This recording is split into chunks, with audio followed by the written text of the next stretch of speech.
Hello students, welcome to another video lecture of biology class.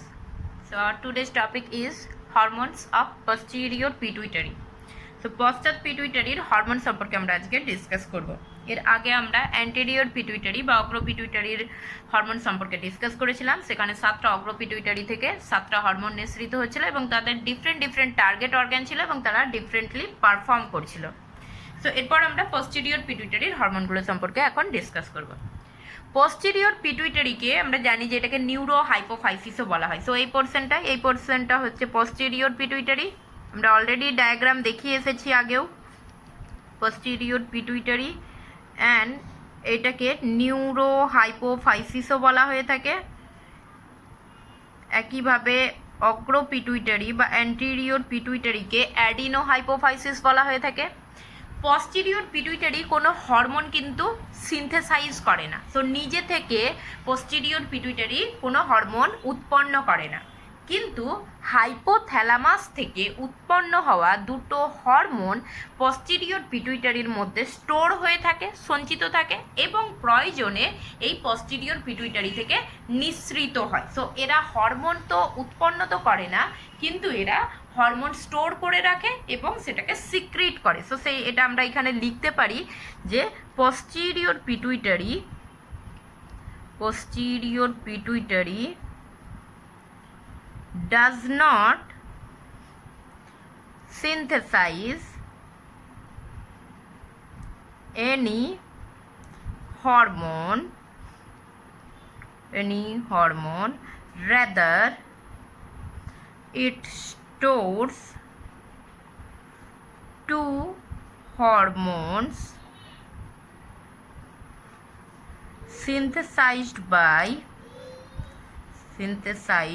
by hypothalamus and release them in bloodstream. So এরা কোনো hormone synthesise করছে না, উৎপন্ন করছে না, কিন্তু হাইপোথ্যালামাস থেকে উৎপন্ন হচ্ছে এইরকম দুটো হরমোন এদের মধ্যে স্টোর হয়ে থাকে। সো এইখানে আমরা যদি দেখাই, এই পোর্শনটা আমরা জানি, এই পোর্শনটা হচ্ছে হাইপোথ্যালামাস। সো হাইপোথ্যালামাসের কিছু স্পেশালাইজড সেল যারা হরমোন ক্ষরণ করে থাকে এবং সেই স্পেশালাইজড সেলগুলোকে আমরা নিউরোসিক্রেটরি সেল বলি। সেই রকমই এই দুটো আমরা হচ্ছে স্পেশালাইজড সেল দেখাচ্ছি। Specialized cell nothing but a neurons. So এইটা হচ্ছে প্যারাভেন্ট্রিকিউলার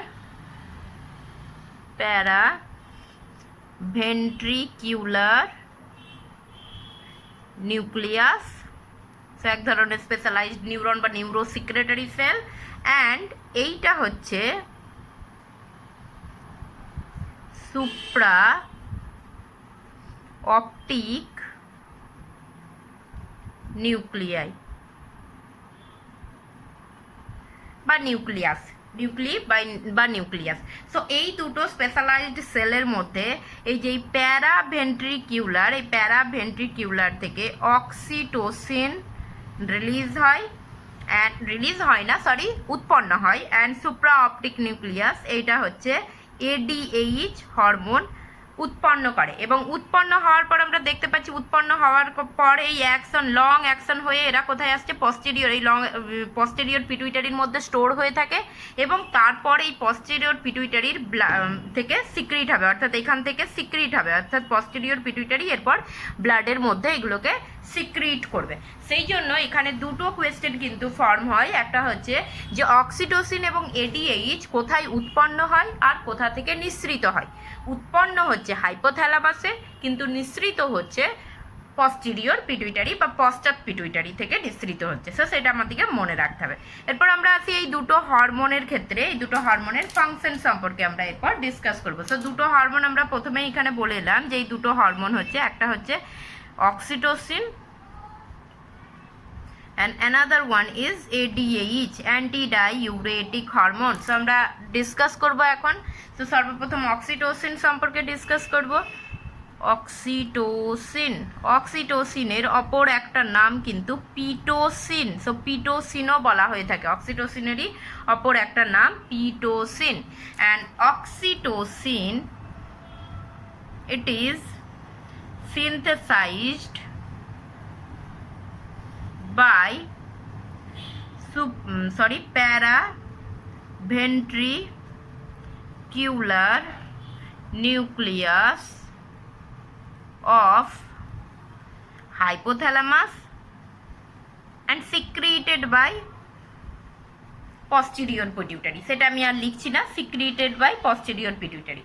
এবং কেমিক্যাল নেচারের দিক থেকে যদি আমরা দেখি তাহলে ইট ইজ প্রোটিন আর পলিপেপটাইড, প্রোটিন হরমোন, প্রোটিন জাতীয় হরমোন আর পলিপেপটাইড জাতীয় হরমোন। এদের ফাংশন কি না, টার্গেট অর্গ্যান অক্সিটোসিন বা পিটোসিনের টার্গেট অর্গ্যান দুটো হয় ফিমেল বডিতে, এদের টার্গেট অর্গ্যান হিসাবে কাজ করে। একটা হচ্ছে uterus and another one is breast or mammary gland. So target organ অক্সিটোসিনের, অর্থাৎ যাদের উপরে এরা ফাংশন করে থাকে, target organ in case of ফিমেলের ক্ষেত্রে বলছি ইউটেরাস, জরায়ু,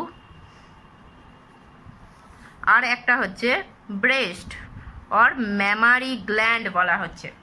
সো এই দুটোর উপরে এরা ফাংশন করে। সো কি ফাংশন করছে না, ফাংশন যেটা করে সেটা হচ্ছে যে এদের যেটা মেন ফাংশন সেটা হচ্ছে ডিউরিং ডেলিভারি, অর্থাৎ যখন বেবির বার্থ হচ্ছে সেই সময়, during delivery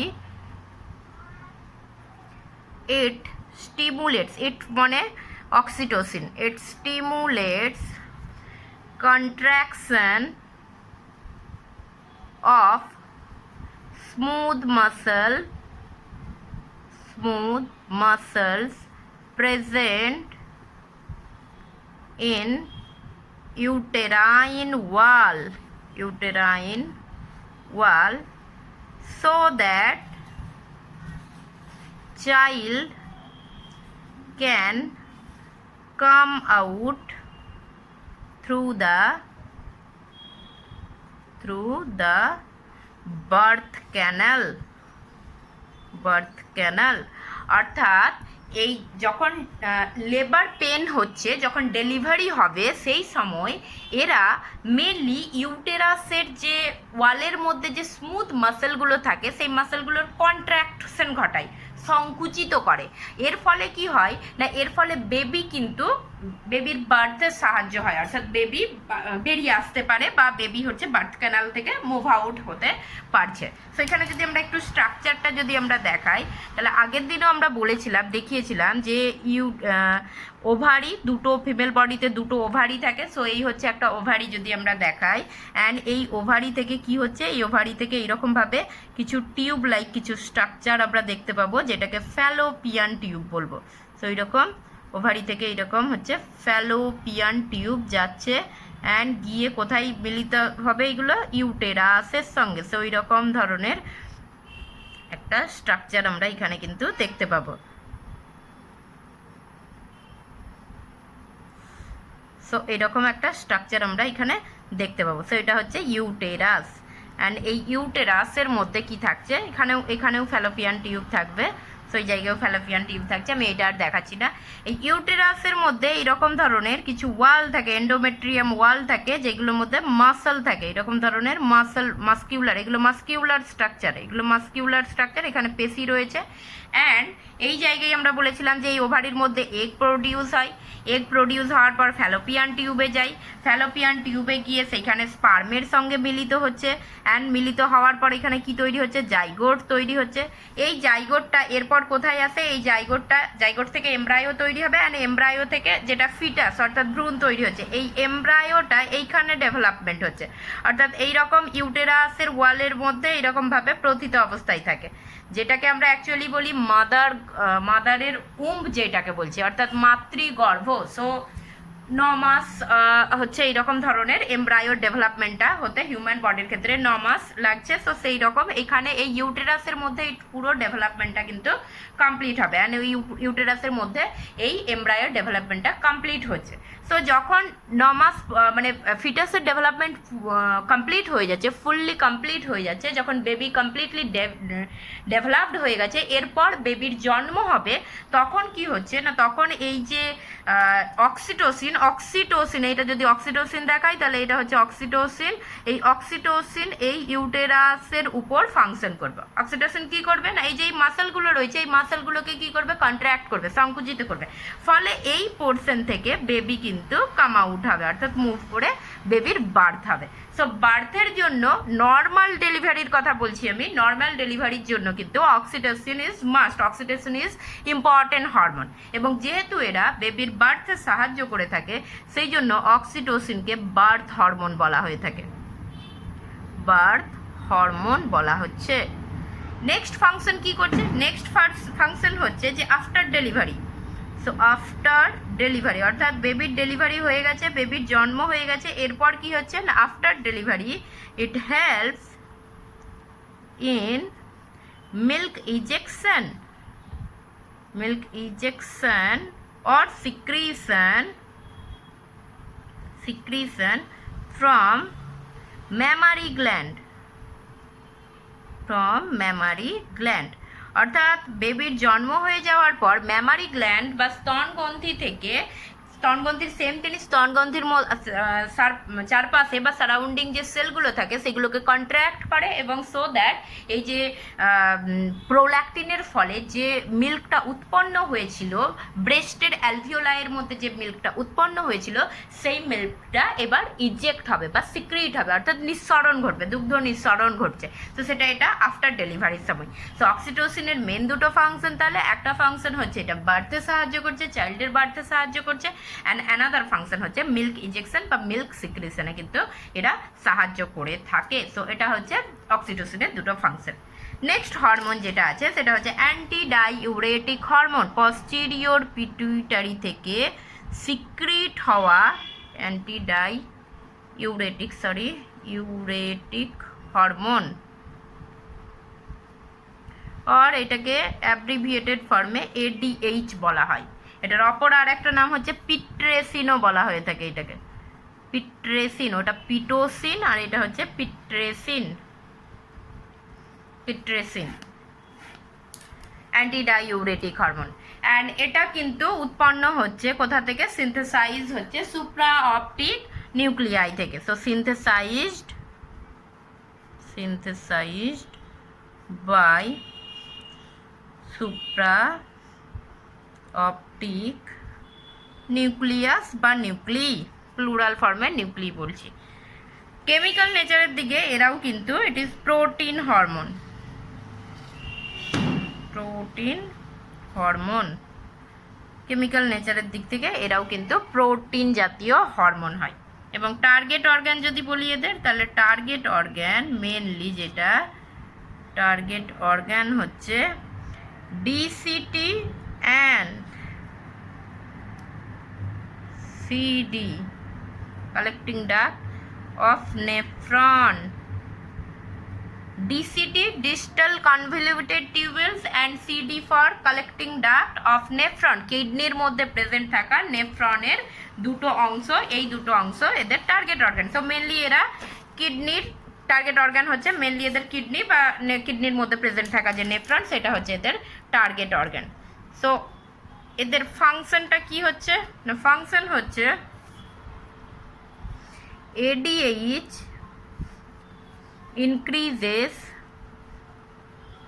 permeability of cells of DCT and CD, so help in reabsorption of water, অর্থাৎ ওয়াটারের রিঅ্যাবজর্পশনে বা পুনঃশোষণে সাহায্য করে থাকে ADH। কিডনির মধ্যে যখন ইউরিন ফর্মেশন হয়, সেই ইউরিন ফর্মেশনের সময় ওয়াটার রিঅ্যাবজর্পশনে সাহায্য করে। সো আমরা একটু যদি নেফ্রনের স্ট্রাকচারটা এখানে হালকা করে যদি দেখাই,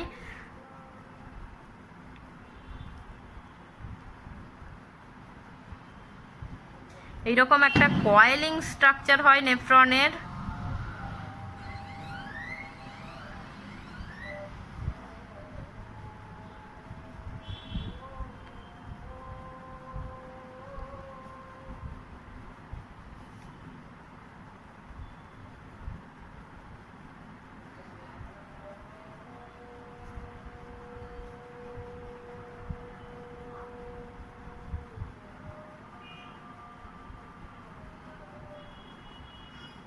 এটা হচ্ছে একটা নেফ্রনের খুব সংক্ষেপে যদি আমরা একটা স্ট্রাকচার দেখাই তাহলে এরকম একটা স্ট্রাকচার নেফ্রনের ক্ষেত্রে হয়ে থাকে।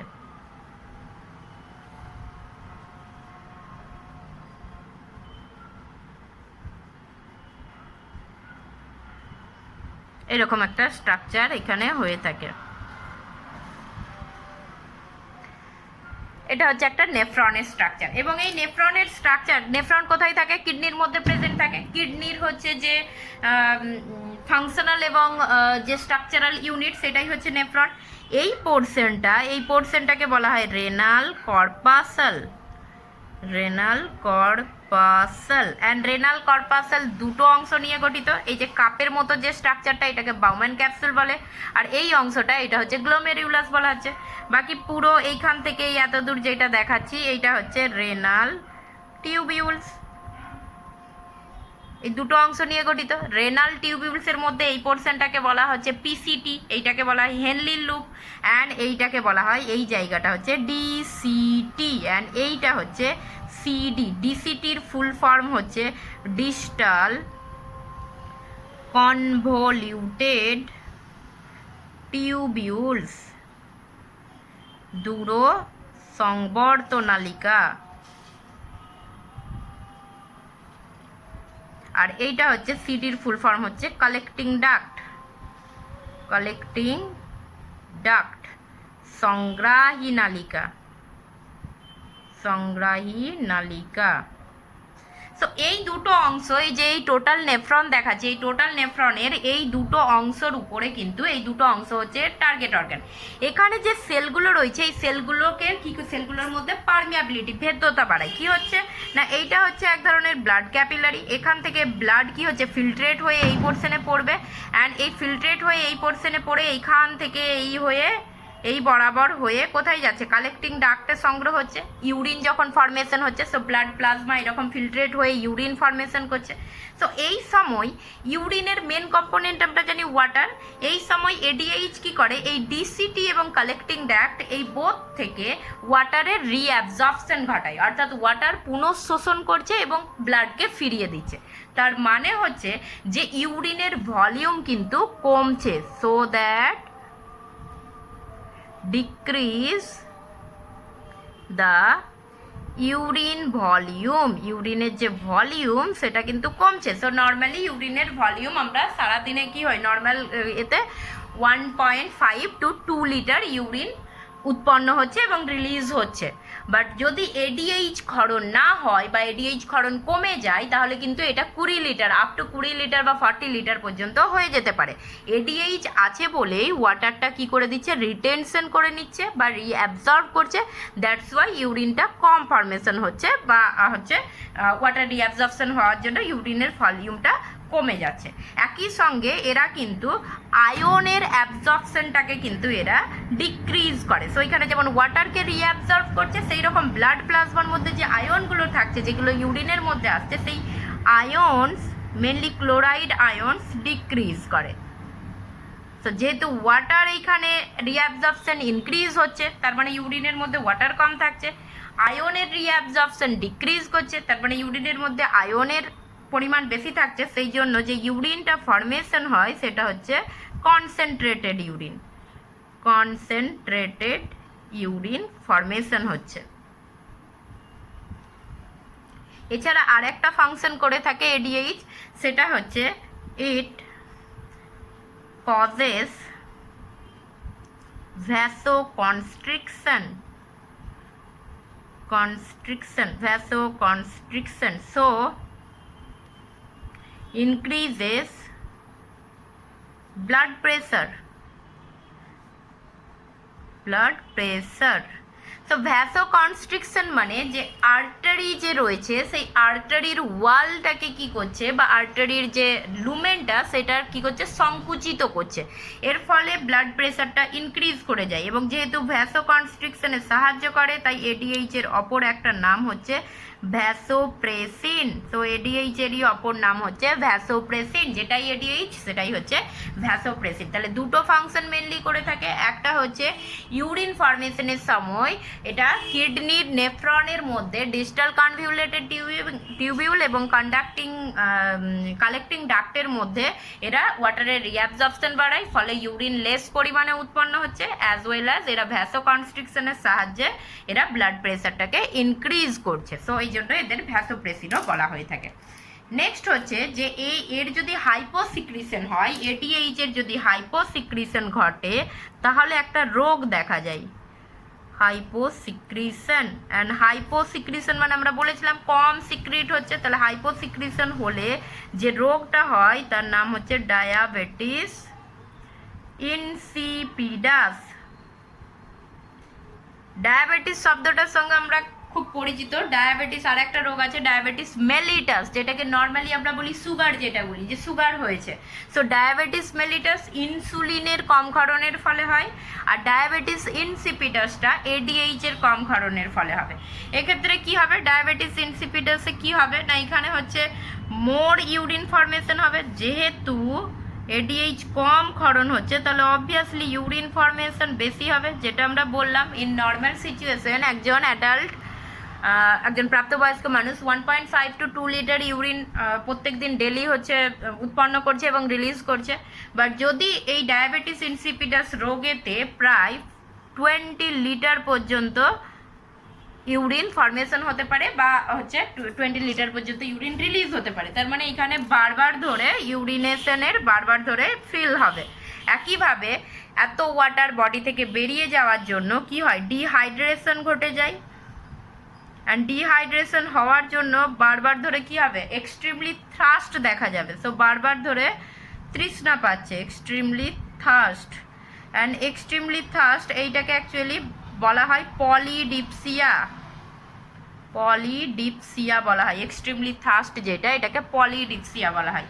এবং সেই জন্য বারবার ধরে পেশেন্টের কিন্তু বারবার ধরে যে জল পান করার একটা আকাঙ্ক্ষা দেখা যায়, যে সেই জন্য এই ডিজিজটাকে ড্রাঙ্কার্স ডিজিজও বলা হয়ে থাকে, ড্রাঙ্কার্স ডিজিজ, অর্থাৎ ডায়াবেটিস ইনসিপিডাসকে ড্রাঙ্কার্স ডিজিজও বলা হয়ে থাকে। এটা হচ্ছে এদের হাইপোসিক্রিশনের ফলে, এডিএইচ এর হাইপোসিক্রিশনের ফলে ঘটে থাকে। সো এখানেই আমরা পিটুইটারির যে হরমোন আছে সেগুলো সম্পর্কে টোটাল ডিসকাস করলাম। নেক্সট দিন আমরা অন্য একটা এন্ডোক্রাইন গ্ল্যান্ডের হরমোন সম্পর্কে ডিসকাস করব।